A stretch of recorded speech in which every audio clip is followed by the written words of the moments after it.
Hey, ladies and gentlemen, fellas, what's poppin'? We have the news. We have basically everything we now need, and not much more should be coming out. The cuts have been made. There was some surprise cuts. Cam Newton, right? There was some, if you were a preseason watcher or really deep into the NFL, some surprise cuts. Whether it's Tyron Johnson from the Chargers, whether it's Colin Johnson, who didn't have the greatest preseason, but a decent game here or there, a nice camp from the Jaguars, who seem to be a lock for that team, doesn't make the team. So there's some things here and there. Wayne Gallman from the 49ers, who just have a deep running back group. And Elijah Mitchell, their 6th-round rookie, who looked really bad in the only preseason action he had a miscommunication, had a penalty. He ends up making the team over a Wayne Gallman. So we're here right now because we have basically all the news. Right now, the NFL season, it's going to kick off in a week or so from my recording of this. But for that final week, these camps go on lockdown. They ain't got no media in there, so unless the coach says something, unless Adam Schefter or Ian Rappaport get a report, we're not really going to get much news. And if we do, it's going to be very little news compared to what we've got in the last month or so from camp.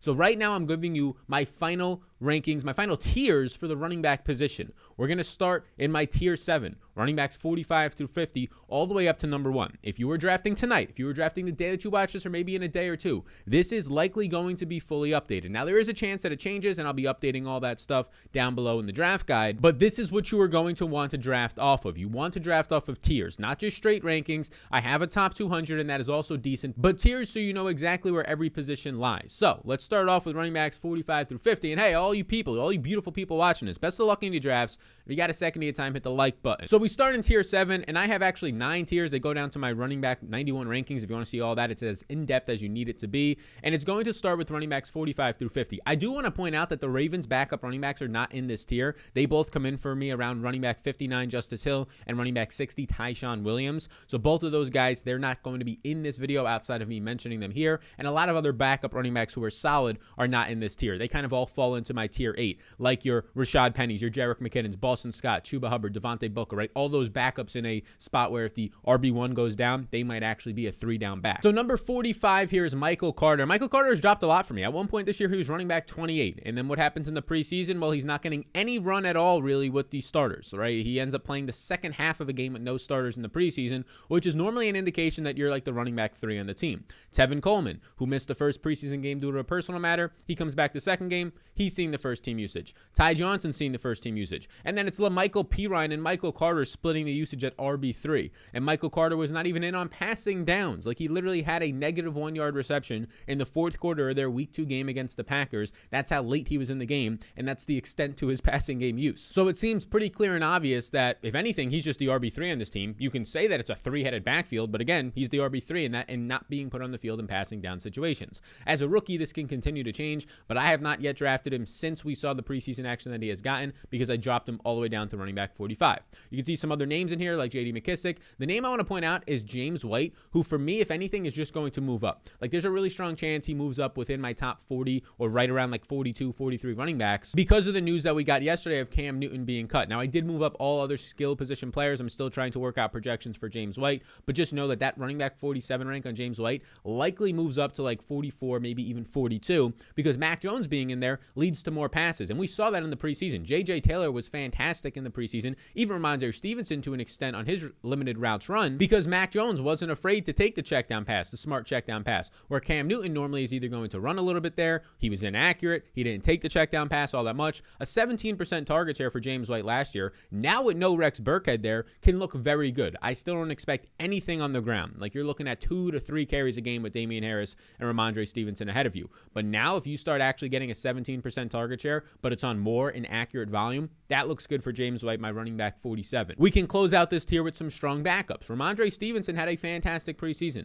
a very good preseason for the rookie, for a guy who apparently wasn't having a good camp. He ends up being basically the preseason MVP at running back along with his teammate J.J. Taylor. And now he's going to be the clear backup behind Damian Harris, and that seemed to always be really the case, but with no Cam Newton there, a man who was top 5 in the NFL and inside the 5-yard line carries out of every position, yes, including running backs inside the 5-yard line. That's going to help Damian Harris, but also Ramondre Stevenson, who, if anything, just earned more of a role in the offense this preseason, my running back 48. And then 49 and 50 are some aged veterans. I actually like Damien Williams. You end up seeing Tariq Cohen on the PUP, which some people are making a big deal out of this. We expected Tariq Cohen not to be ready for the season. The PUP means that he'll miss at least 6 weeks. So this is kind of what I expected. Not really much of a change there. But they also end up cutting Artavius Pierce and Ryan Nall. both guys who were on the team last year. Null's been on the team for a little while. So they're pretty thin at running back, meaning that, yeah, we like David Montgomery, of course, but we also really like what we're seeing from Damien Williams, who is wearing number 8 in the preseason, who looked to show some burst after taking all season off last year. So this is one of the, based on the fact that he's in this tier 7 and those other guys who are all backup running backs are in tier 8, I would prefer guys like Ramondre Stevenson and Damien Williams as sort of the elite backup running backs because of the fact that Ramondre Stevenson is in an elite offensive line wanting to run the ball, and Damien Williams is just, I would consider, one of the better running backs, especially from a passing game perspective,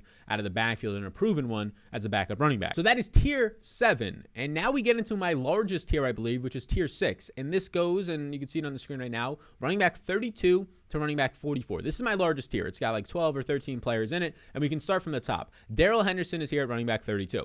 This was a top 20, borderline top 15 player for me until Sony Michelle was traded there. And he also has his own injury that he's dealing with, but that is major news. They cut Xavier Jones because he was hurt, but Sony Michelle being there, in my opinion, because he's not in this tier, he's higher than my running back 32. Yes, he is. He's one of the best, if not the best, fantasy pick right now based on the value that you can get him. I think he's like a 7th or 8th round pick that goes into double-digit rounds, 12th, 13th round often, and that makes Darrell Henderson's value drop for me. Now, Darrell Henderson, I do think, is going to be the 1B to Sony Michelle's 1A, but that doesn't look nearly as good. It puts him in a tier right here where he's basically the split backfield guys. You can see all the other split backfield guys here for the most part. Raheem Mostert, Melvin Gordon, Ronald Jones, James Conner potentially is going to be a 1 and 2 down back or a situational split back with Chase Edmonds. So this tier right here is kind of the elite handcuff slash backups. I don't really believe in handcuffing. If you do not handcuff in your season-long league, by the way, like if you draft, let's just say Ezekiel Elliott early, and then you get Tony Pollard or even Dalvin Cook early because there's some injury concerns, and then Alexander Mattison later. If anything ever happens to Dalvin Cook, I hate to break it to you, Alexander Mattison is not a 1-for-1 replacement. So now your worst nightmare just happened. Like the only way for Alexander Mattison to ever work for you if you draft him as a handcuff is if the worst possible thing for your team happens. Your top 5 pick and Dalvin Cook goes down for the year or an extended period of time. So you're hedging against yourself's chances of winning.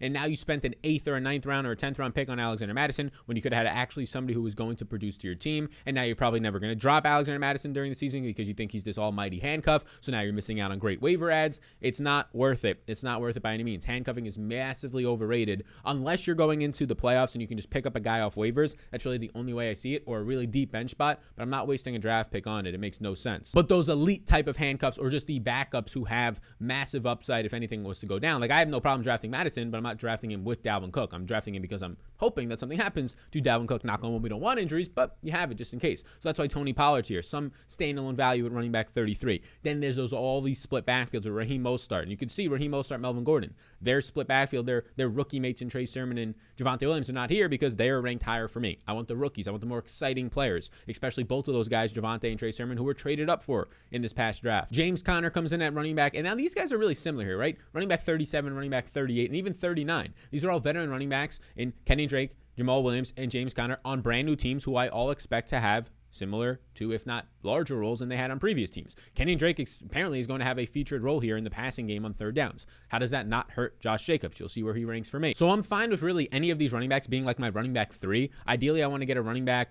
If you're going to start 3 wide receivers, then obviously you get a running back at that 4th pick. But if you get a running back in the first 3 picks and then get like another running back in round 8 and then one of these guys in like round 11 or 10 is hopefully where you can go. And I'm fine with these guys being my running back 3. No, I'm not somebody this year because I don't think that that's a good idea to start with 3 running backs in your draft. And now I'll point out something else. Giovanni Bernard literally just missed out on these tiers, the top 50, the top 7 tiers, top 50 running backs. He's like my running back 51, 52. But all these Bucs running backs, I don't want them. Like Ronald Jones with no pass catching upside as my running back 36, no actual proven goal line upside. I don't want his 12 carries for 49 yards. I just don't want that. Leonard Fournette, who earlier in the year before they signed Giovanni Bernard and before Bernard started to become the featured role, played every single third down snap with the starters. Giovanni Bernard played every single third down snap with the starters. He didn't get any other snaps, only third down snaps, so he's not really all that useful for fantasy purposes outside of deeper leagues, but that obviously hurts the pass catching chops of Leonard Fournette, who was the pass catcher last year, who was actually setting and putting himself in some high regards in pass catching for a running back in the playoffs last year. Lombardi Lenny is my running back 41 because, look, if he's not going to get the first and second down work consistently because Ronald Jones is there, and he's not going to get much of the third down work now, what is left for Ronald Jones? If anything, he should be lower on this list. I prefer guys like Nyheim Hines who are slightly over him. Nyheim Hines, who last year, I know Marlon Mack was hurt, coming off an Achilles tear as an older running back is not great for Marlon Mack this year. But Nyheim Hines was literally the number 2 running back last year from a pass catching perspective and efficiency standpoints and volume, receptions, targets, receiving yards. He was number 2 behind Alvin Kamara in all those Nyheim Hines. So if it's a PPR format or even half PPR, don't be sleeping on Nyheim Hines when those double-digit rounds come around. And then we finish up this tier, this big tier 6, with some other handcuffs. I mean, there's Devin Singletary here. He's basically the 40%, I think, running back. Maybe some people want to call it 50-50, but he doesn't get the red zone work for Zack Moss, so that lifts Moss above him. He's a little bit better in the receiving game, but it was also Moss's rookie year, Devin Singletary's rookie year. He was just as similarly inefficient as Zack Moss, so we'll see what happens there. Expecting a bump up there. David Johnson's here, like running back 43 for a backfield that kept 5 running backs. If anything, David Johnson's going to go outside my top 50, and I'm not going to have a single Texans backfield in my top 50 running backs over these next couple of days because they literally kept 5. They kept Rex Burkhead, Scotty Phillips, Mark Ingram. I mean, this is just the dust of all dust, right? And Scotty Phillips will also be like a special teams player, so I'm not too worried about that one. But Phillip Lindsay, David Johnson, and apparently Johnson's going to be like this third down back guy, and he's fine with that role. If that's the case, I don't really love it by any means, but at least he has a specific role in his team. He's just not a straight backup like an Alexander Madison who will get 4 to 6 touches a game here, ranked 44th. So those are my running backs 32 through 44, and that gets us through our biggest tier now as we head to my tier 5 of running backs. And this might be my second smallest tier of running backs, so it'll be quick here, 26 to 31, my tier 5. Before we get into it, I want to let you know about the draft guide, top 200s like I mentioned, but the tiers are the big thing. I have 91 running backs ranked, 125 receivers, 50 tight ends, and 50 quarterbacks, all updated for the cuts, for the trades, for all the players that went on the PUP list and are going to be out for at least 6 weeks in injured reserve. And the updates are still going to come out when we get news. It's not going to be much news now since these camps are on lockdown and blackout and no reporting in there. But when we get news, it'll continue to be updated every single day. There's a lot of other stuff in there. It's the Fantasy Football 2021 Draft Guide. You'll dominate your draft. You'll smack around your competition. You can check it out down below. There's 2 ways to get it. They're both described down below in that link. The first way is a chance to get it for free. Yes, free as an add-on bonus if you're indeed eligible. And if not, there's another way on there. So you can check out that draft guide down below. Any questions, let me know in the comment section. So now this tier is defined as the guy who I think is the 1A in these split backfields. And if it's not the 1A in this split backfield, then it's the most elite backup running backs in terms of their standalone value. And there's probably one guy you can see on here who defines that. So 6 running backs in tier 5, 26 to 31. It starts with Myles Gaskin, who at one point was maybe like my running back 20 or 22 this year. The preseason usage was not that encouraging. Week 1, he wasn't used that much. It was Malcolm Brown. Achman was used. Week 2, he scores 2 touchdowns in the preseason with the starters, but he still only plays on 50% of the snaps, with Salvon Ahmed seeing a lot of the snaps.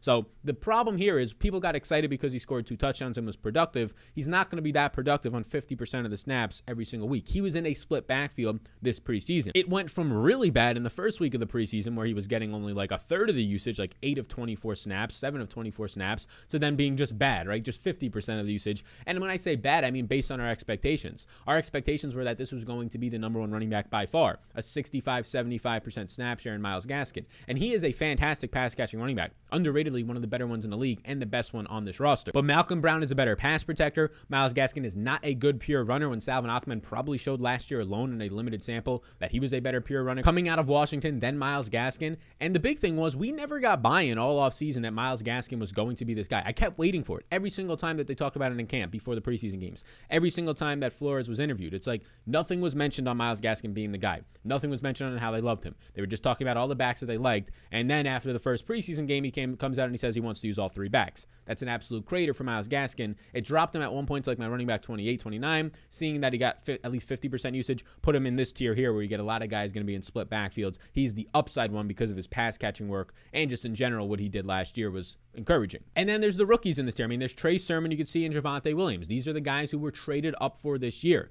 I like Trey Sermon more because I think he's in a better overall offense with Kyle Shanahan, my running back 27. Wayne Gallman being cut, I mean, it doesn't really change much. Jeff Wilson hurt. It's basically just Raheem Mostert right now and Trey Sermon. They have the other rookie in Elijah Mitchell, but Gallman being cut, I think he's an actually solid back. I think it helps, if anything, stabilize this running back 27 ranking for Trey Sermon. If you wanted to bump him up a little bit more ahead of Myles Gaskin, ahead of some guys that you'll see in tier 4 and put him like running back 23, I think that's fine if you think he takes the reins quickly from Raheem Mostert, who is dealing with a back injury right now. It seems to be minor though. And then there's A.J. Dillon, who was the guy I was describing earlier as probably the most elite backup, because he would go into what is a top 5 offense immediately. He would go into, if something was to happen to Aaron Jones, he would go into a very high rushing floor. He would go into a nice red zone role. And also, he has standalone value right now. Like, he's probably going to see a Jamal Williams role of 6 touches a game or 6 opportunities a game, a target here or there. There is one major concern, though, for A.J. Dillon, my running back 28. It's Kylan Hill. Hill. They took 3 running backs for their cuts. Kylan Hill, their 7th-round pick, was one of them. And he's a 7th-round pick, yes, but he is probably more so like a 4th or a 5th-round value. His final year in college, just some things happened. It was COVID-related. The coaching staff was absolutely brutal. They didn't use him properly, but he was a fantastic running back in college. And if you watched anything from the preseason, Kylan Hill was the real deal. And if Aaron Jones was to go down, Kylan Hill fits the Aaron Jones profile more than an A.J. Dillon, meaning that the Packers' scheme is to throw the thing short, right? Throw the ball short 5 or 6 yards if that's what's open,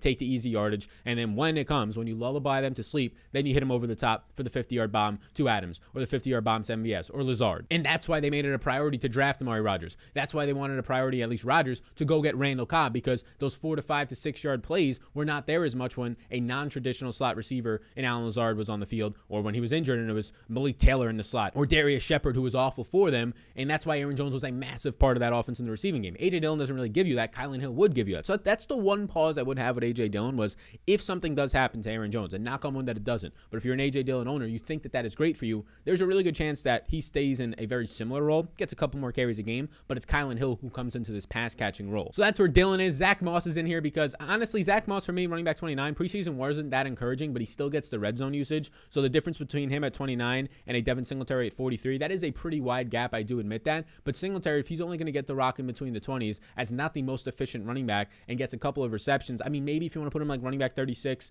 and Moss running back 32, that's fine with me. It's not that much of a difference in my pure projections. This is just how it comes out in the rankings. So I have no issues with you taking Giovanni Williams over Zack Moss and so on and so forth. Moss also did, though, keep in mind, have a hamstring injury for about 2 to 3 weeks in camp, so he wasn't fully let go in the preseason. So I don't think that usage is the most accurate to go off of. When he was used, 4 carries, 21 yards, as a touchdown in the other game, he was actually used efficiently and he looked pretty good. The touchdown came from the 1-yard line in the red zone. He came in for Singletary. So it's a very small sample, especially when the guy was banged up. They didn't want to let him run. I do think he's probably the 60% running back in one of the top 5 offenses in the league. And then the last guy we can talk about in my tier 5 is Mr. Sony Michelle, who I think is the 1A. I've done a lot of videos on Sony Michelle. A video just came out recently of him being the best draft pick right now, potentially, because I think he is. I mean, he was traded for a 4th-round pick. Limited touches last year. He looked great. People want to complain about his knees being bad. He's had 25 games now, and he has not had any issues with his knees in those 25 games. This is not a Todd Gurley knee condition. No, it's just injuries that happened in the past, and he's gotten better, more efficient as time has gone on. And you might think, but he doesn't catch passes. Wrong. He does catch passes. He didn't catch passes in New England, but he's going to catch passes with the Rams. That's just part of their offense. That was part of what they were going to ask Cam Akers to do.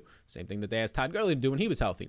He didn't catch passes in New England because they had James White there, one of the top 5 pass catching running backs over the last 5 years, and Rex Burkhead, who has been a very elite, from an efficiency standpoint, pass catching running back over the last 3 years. So he just wasn't asked to do it. And obviously Darrell Henderson is in this backfield, and that's why they're ranked 31 and 32 for me. I just think Sony Michelle, who's actually healthier than Darrell Henderson right now, believe it or not, who's a former 1st-round pick to Henderson's 3rd-round pick, who was just traded for a 4th-round pick in general, giving up capital, I think he's the 1A in this backfield for what could be a very efficient offense led by Matt Stafford, who does throw to the running back. Just ask really any running back that's been there for a decent amount of time.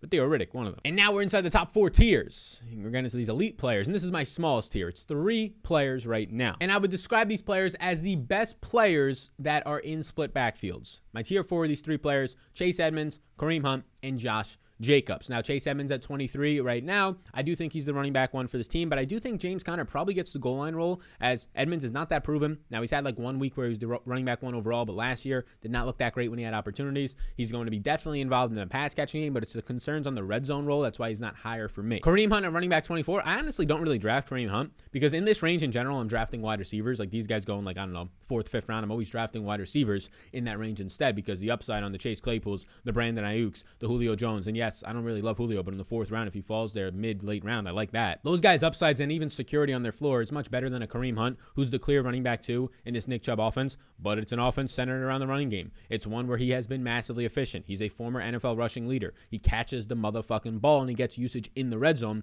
So Kareem Hunt for me is a top 25 back, just barely. And then there's Josh Jacobs at running back 25. And I see Josh Jacobs go as like a top 15 running back often. And I see people complain like, where is he in your top 10? I'm like, you're clearly not paying attention to this offseason if you think Josh Jacobs is anywhere near a top 10, top 15, borderline top 20 running back. When they bring in Kenyon Drake and pay Kenyon Drake borderline top 10 running back money to be on that roster, he's going to be involved. And he's going to be involved as the 3rd down pass catching back. And he's going to be involved on certain series. I mean, they had Devontae Booker last year who was playing a lot because he had a nicked up Josh Jacobs, who has been nicked up every year, by the way, because he runs just physically as hell. And now you upgrade that Devontae Booker from last year, who's now with the Giants, to a Mr. Kenyon Drake this year, which is an upgrade. Yes, it is. Yeah, that's not great for Josh Jacobs. It sinks him. It makes him a 2-down back. Last year, and we've seen Josh Jacobs have these 40 target seasons in that one time, and that looked good for him. It's not going to happen at all now. Like, you're going to be lucky and happy if Josh Jacobs, if Kenyon Drake stays healthy, if he catches somewhere around 20 to 25 balls. I think that might even be a high number for him. So that's your concerns with Josh Jacobs. Yeah, he might get 16 carries for 60-something yards, and you're hoping for the score, but he's going to have no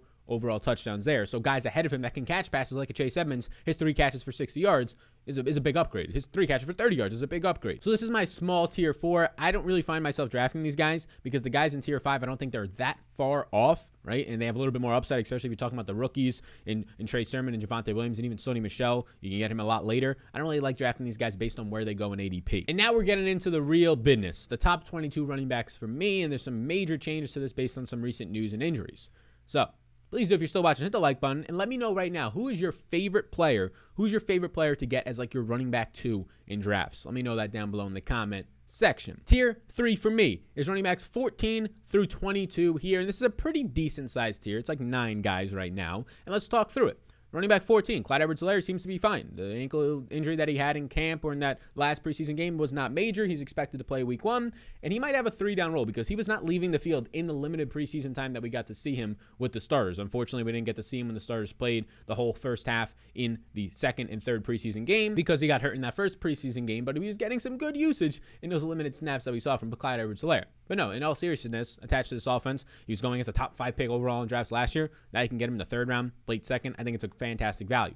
Now it's a couple guys at running back 15 and 16 who I just don't really have a stance on. Like Chris Carson and David Montgomery, they're just very similar. They're like, I don't know, they're just not sexy. I don't know if it's that's what it is. They're just solid. They're going to probably be 3-down backs for their offenses. They got decent pass catching chops. Montgomery lost a lot of weight last year and ended up being a lot more of a slasher, or at least comparably to his rookie year. Chris Carson, if he could stay healthy, the guy just runs like a fucking bull. He just bulldozes through everything, gets hurt every single year. But if he could stay healthy in that offense that wants to run play off of play action, be efficient with Russ and that type of a quarterback that gets you down the field into the red zone, that's going to look good for him. Carlos Hyde is now out of this backfield. Rashad Penny is now healthy, but there's no immediate threat to any of his roles. I mean, the guy fumbled the ball fucking 7 times 2 years ago and never left the field. So those guys are just not sexy. Like, I don't find myself drafting them because I either get my running back in round 1 or round 2, or I start 3 wide receivers in a row, and I'm just not in this range looking for running backs. I'm usually going with wide receivers who are a lot better in my opinion. And then there's this really interesting range at the end of tier 3.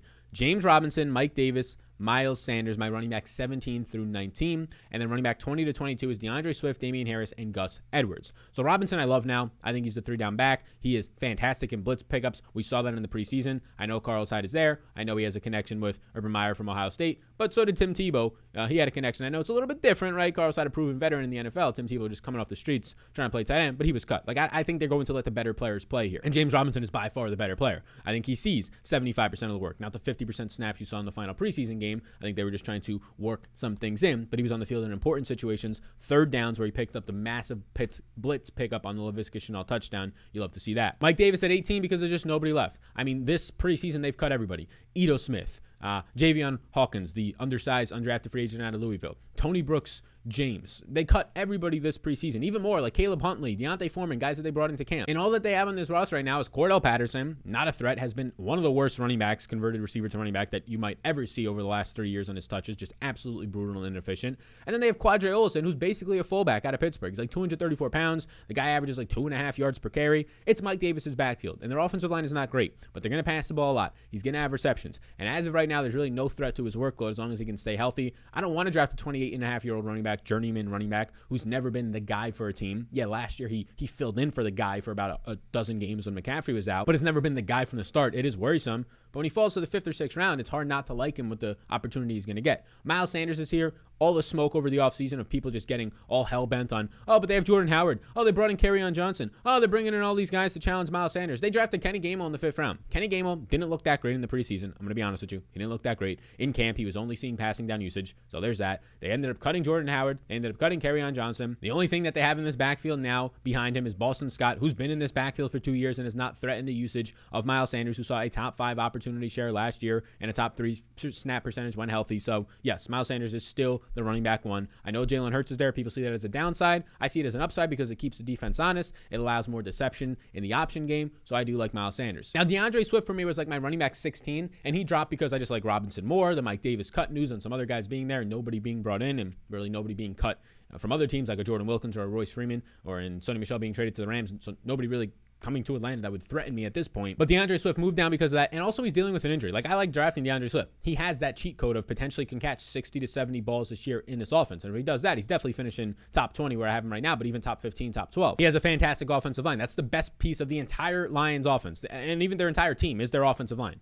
I mean, they have like a fantastic center. They have Ragnar. They have guys who are going to be strong for them, like a borderline top 10, if not higher, offensive line. So that's the strong point. They want to run the ball. So that's good for DeAndre Swift, but Jamal Williams is there, and Swift's injury, right? He's dealing with an injury that is making him iffy for week 1. If I knew for a fact he was going to play week 1, he'd be probably my running back 18, 19, right around Robinson and Mike Davis. But the fact that he's iffy for week 1, well, that just says, okay, if he's iffy for week 1, then he's not guaranteed for week 2 at this point either. And now it starts to become a thing just to start the year. You don't want to be drafting guys that you have to worry about even playing week 1. So that's the concern why I have him down a little bit. And then Damian Harris and Gus Edwards. Cam Newton being released, more touchdown opportunities are definitely coming Damian Harris's way. They end up cutting a bunch of other players, trading guys away. It's Damian Harris's backfield, right? Sony Michelle gone. This is the clear backfield of Damian Harris. Some Ramondre Stevenson, but Damian Harris now in the touchdown equity rises. And I do think the guy can catch passes. I don't think it'll be that much with James White there and JJ Taylor, but I do think he'll catch passes. And then there's Gus Edwards at 22 who won't catch passes, but is basically the spitting image of Damian Harris on the Ravens, right? This is going to be a fantastic run-first offense with a good offensive line. Yes, there's Lamar Jackson there, but Gus Edwards is now the guy.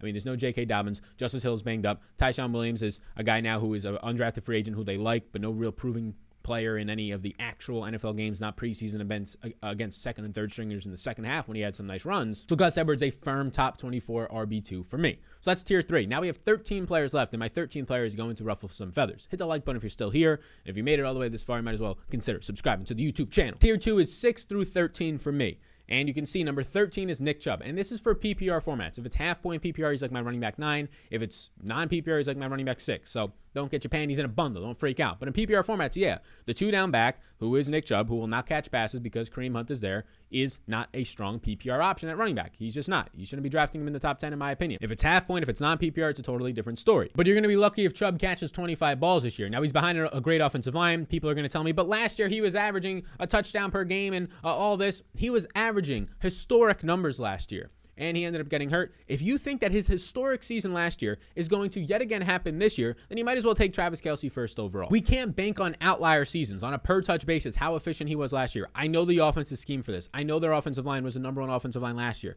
but on a per-touch basis and how lucky he was the highest converting touchdown scorer inside the 5 and 10 yard line in the past 7 years. You think that same guy's just going to do it again the next year? I know it's a similar situation. That's just not how this works efficiency-wise. You don't set a record and then immediately break it the next year, and then immediately break it the next year, right? That stuff does not happen. So anybody who is saying, but he was on pace for 16 touchdowns and all this, yeah, okay, well, that's actually a reason to not like him as much this year. It's a thing called regression. And if he's not going to have pass catching chops, targets worth 2.7 times more than a carry in today's NFL fantasy, that's a concern in PPR formats. You keep going down, Jonathan Taylor, it's basically Nick Chubb for me. A good offensive line, not as good as Nick Chubb's. A good offensive line, going to be a 2-down back. They're going to use Nyheim Hines on 3rd downs. We don't even know what they're going to do with Marlon Mack yet. So that's the concern. They've already lost 2 offensive linemen and a center for the season. They have Quentin Nelson apparently going to be coming back, but he's dealing with a foot issue. So Jonathan Taylor in PPR and half-point PPR is not this top 6 running back that a lot of people want to draft him as. Now you start to get to the guys I really like. Antonio Gibson, 11th overall. We'll see what happens with his 3rd down usage. Didn't get much last year. Didn't see a whole lot in the preseason, but we know based on his college that he was basically a slot receiver for them, a hybrid running back slot receiver when he was in college. We know that he has that ability, and we saw how good he was on the ground last year.